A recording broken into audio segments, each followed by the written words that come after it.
6:15 a.m. The alarm pierces through my consciousness like a knife, and I bolt upright in bed, my heart racing. For a moment, I'm completely disoriented. This isn't my sleek penthouse apartment in Manhattan.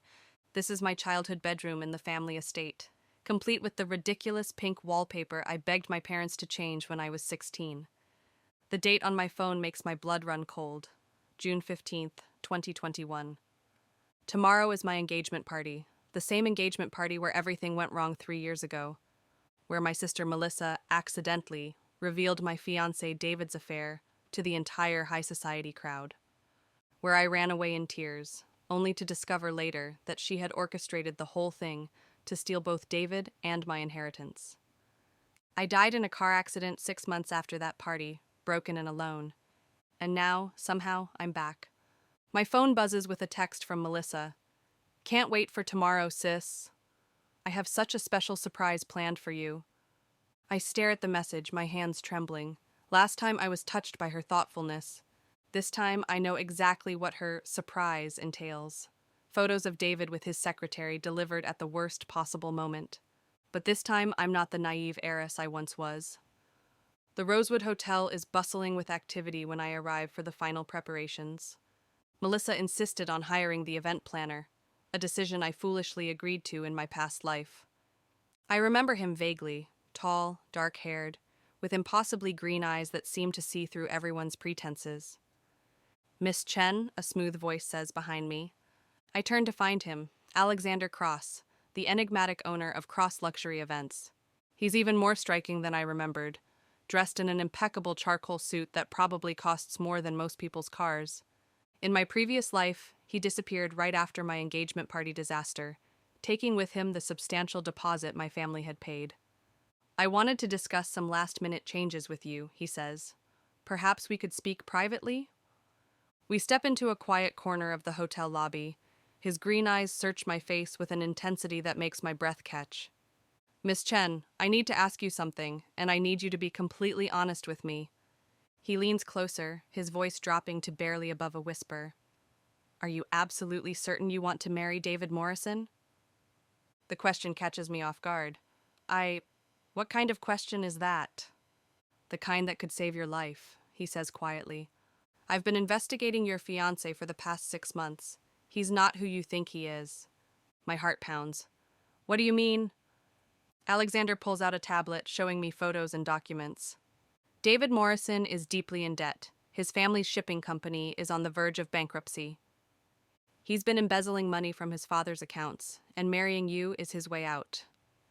I stare at the evidence, my mind racing. This is new information. In my past life, I never learned about David's financial troubles. Why are you telling me this, I ask? Because I've seen too many good people destroyed by those they trust. And because... He pauses, seeming to wrestle with something. Because Cross Luxury Events isn't just an event planning company. It's a front for my real business, Cross Industries. I'm worth $2.8 billion, and I've made it my mission to protect innocent people from predators like your fiancé. My jaw drops. Alexander Cross, the mysterious event planner, is actually one of the richest men in the country. Later that evening, I'm in my room when Melissa arrives with her makeup artist, the same one who gave me a severe allergic reaction in my past life. Surprise, Melissa chirps, her smile as fake as her designer eyelashes. I hired Francine to do your makeup tomorrow. She's done all the top models. I watch Francine set up her supplies, recognizing the specific products that will leave my face swollen and red. But this time, I'm prepared. That's so thoughtful, Melissa, I say sweetly.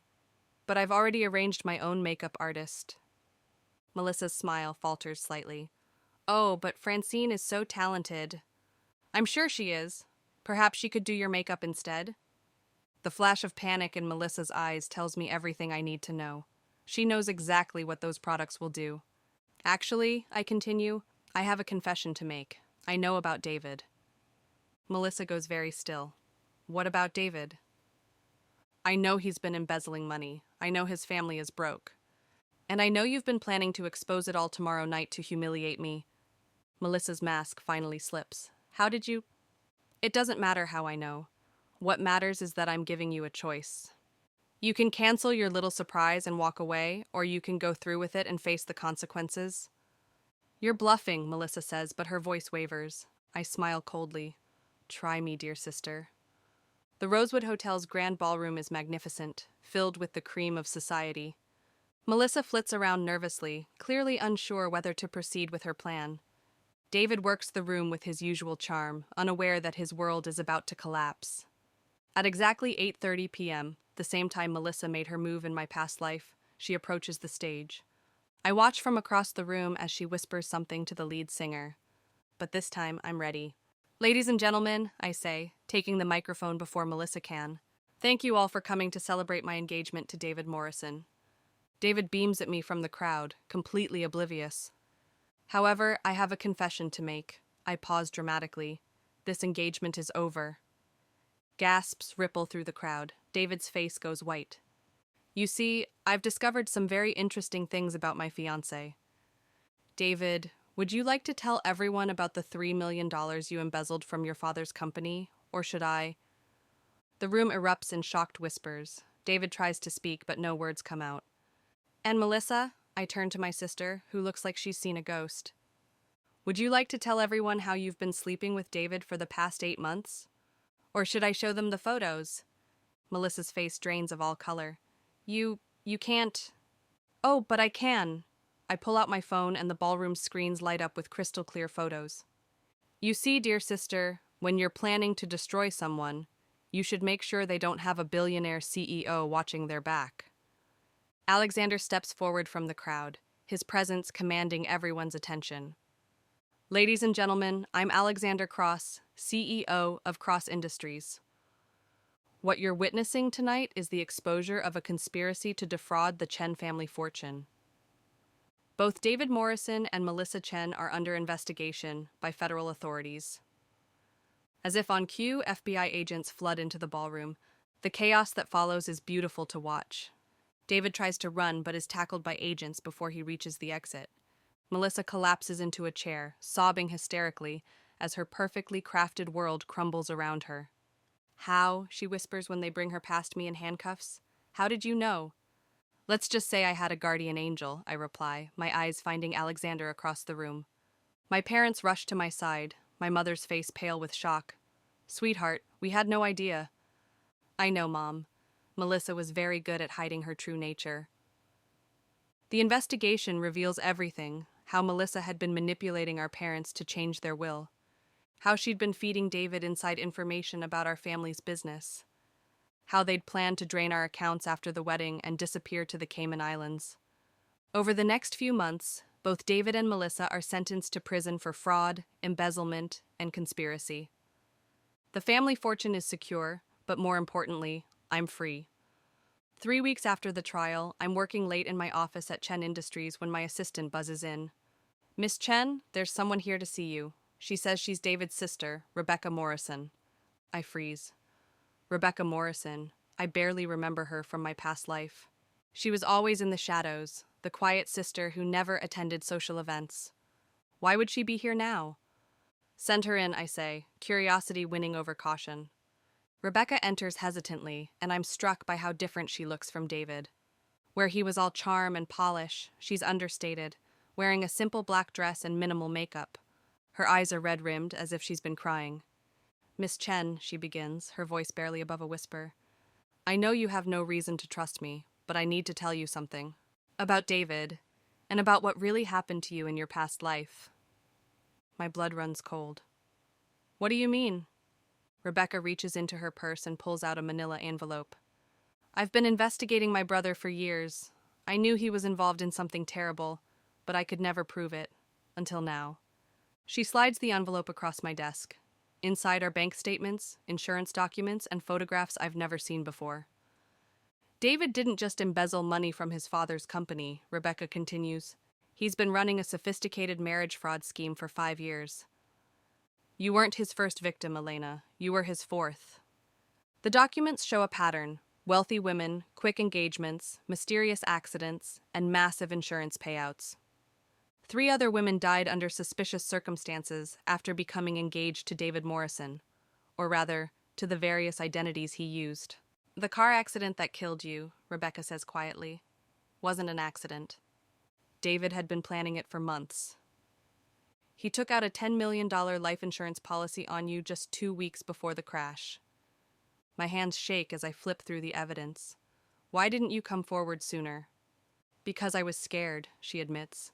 David threatened to kill me if I ever exposed him. But when I saw what happened at your engagement party, how you somehow knew everything, I realized you deserved to know the truth. I look up at her, seeing the fear and guilt in her eyes. What do you want from me? Nothing, she says firmly. I just wanted you to know that justice was served. And I wanted to apologize for my family's crimes against you.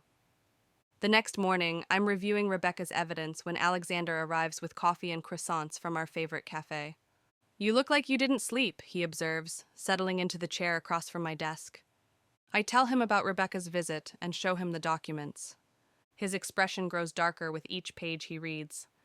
This changes everything, he says finally. If David was running a multi-state fraud operation, there could be other victims we don't know about. Other families who deserve justice. What are you thinking? Alexander leans back, his business mind clearly working. Morrison Shipping is still a legitimate company, even if David was bleeding it dry. With him in prison, the company will likely go up for sale to pay his debts. And Cross Industries is always looking for strategic acquisitions. We could buy Morrison Shipping, legitimize their operations, and use the proceeds to set up a fund for David's victims. I stare at him in amazement. You want to buy his family's company? I want to ensure that something good comes from all this destruction, he says. Plus, it would send a message to other predators that there are consequences for targeting innocent people. The takeover happens faster than I expected. Within 6 weeks, Cross Industries has acquired Morrison Shipping for a fraction of its previous value. Alexander immediately implements new management and begins the process of identifying and compensating David's victims. But the real surprise comes during the company handover meeting. There's something else, the lawyer handling the sale tells us. David Morrison had a secret offshore account containing $15 million. According to the seized documents, most of this money was meant to be his escape fund. Alexander and I exchange glances. What happens to it now? Since it's been deemed proceeds of criminal activity, it will be distributed to the victims' families. Miss Chen, as his most recent intended victim, you're entitled to a substantial portion. I shake my head. I don't want his blood money. Use it for the victims' fund. 2 months later, I'm hosting Sunday dinner at my new penthouse when my parents arrive with unexpected news. We've been talking, my mother says over appetizers, and we want to apologize.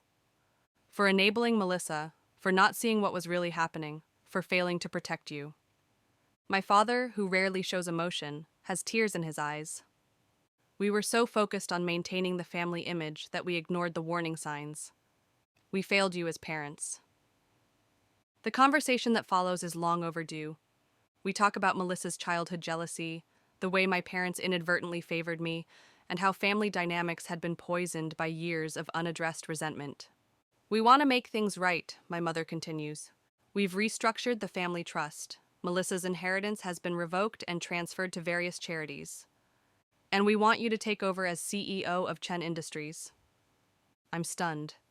I'd expected this conversation to be about forgiveness, not about succession planning. I'm not sure I'm ready for that level of responsibility, I admit. You exposed a criminal conspiracy that could have destroyed our family, my father says firmly. You showed more leadership in one night than Melissa did in her entire life. The company needs someone with your integrity. Alexander squeezes my hand under the table. Whatever you decide, I'll support you. That night, after my parents leave, Alexander and I sit on the balcony overlooking the city lights. CEO of Chen Industries, he muses. That's a big decision. Are you worried about the competition, I tease? Chen Industries versus Cross Industries? He laughs. Actually, I was thinking about mergers and acquisitions. The synergies could be incredible. Are you proposing a business merger or a personal one, Mr. Cross? Both, he says, pulling me closer. I love you, Elena. I love your strength, your intelligence, your capacity for forgiveness, even after everything you've been through. I love you too, I whisper. but let's take the business merger one step at a time. 6 months later, I do something I never thought I would. I visit Melissa in prison. She's changed dramatically. The designer clothes and perfect makeup are gone, replaced by a prison uniform and a gaunt face. When she sees me through the glass partition, her eyes fill with tears. "Elena," she whispers into the phone, I didn't think you'd come." "I wasn't sure I would either," I admit, "but I needed to see you, to understand why." For the first time in our lives, Melissa is completely honest with me. She talks about growing up in my shadow, about feeling like she could never measure up to the perfect daughter. She describes the jealousy that consumed her, the way David fed her insecurities, and convinced her that she deserved everything I had. "I know it doesn't excuse what I did," she says, crying openly now. "I know I can never make up for the pain I caused you. But I want you to know that I'm sorry. Truly, deeply sorry." I study her face, looking for signs of manipulation, but all I see is genuine remorse and brokenness. "I forgive you," I say finally. "Not because you deserve it, but because I deserve peace." Melissa sobs harder. "I don't deserve your forgiveness." "Forgiveness isn't about what you deserve," I tell her. "It's about what I choose to give." And I choose to let go of the anger I've been carrying. The visit ends with an understanding between us. Melissa will serve her sentence and hopefully find a way to rebuild her life when she gets out. I will continue building mine, free from the weight of hatred and resentment. 1 year later, Alexander and I are married in a ceremony that's everything my first engagement party wasn't. Intimate, genuine, and filled with people who truly love us. We hold the wedding at Alexander's estate in the Hamptons, with only 50 guests in attendance. No society photographers, no elaborate displays of wealth, just family and friends celebrating our love. My parents walk me down the aisle together, their faces radiant with joy and pride. Rebecca Morrison is there too, having become an unexpected friend over the past year.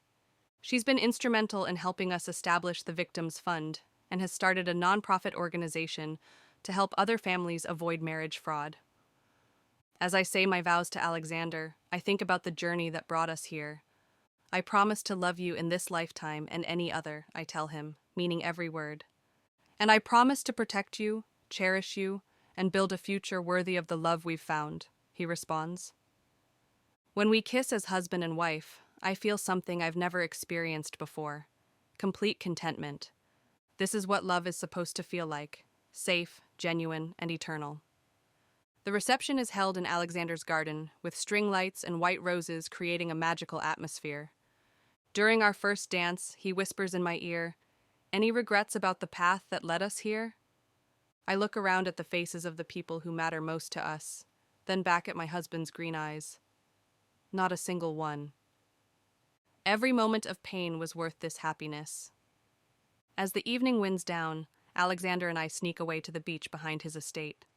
We walk hand in hand along the shore, talking about our plans for the future. The merged company, the charitable foundation, the children we hope to have someday.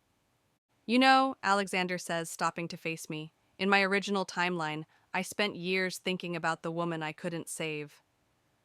I never imagined I'd get the chance to love her instead. And I never imagined that my worst nightmare would lead me to my greatest blessing," I reply. We stand there in the moonlight, two people who found love in the aftermath of betrayal, who built something beautiful from the ashes of destruction. Some people never get a second chance. I got one, and I used it to build the life I truly deserved.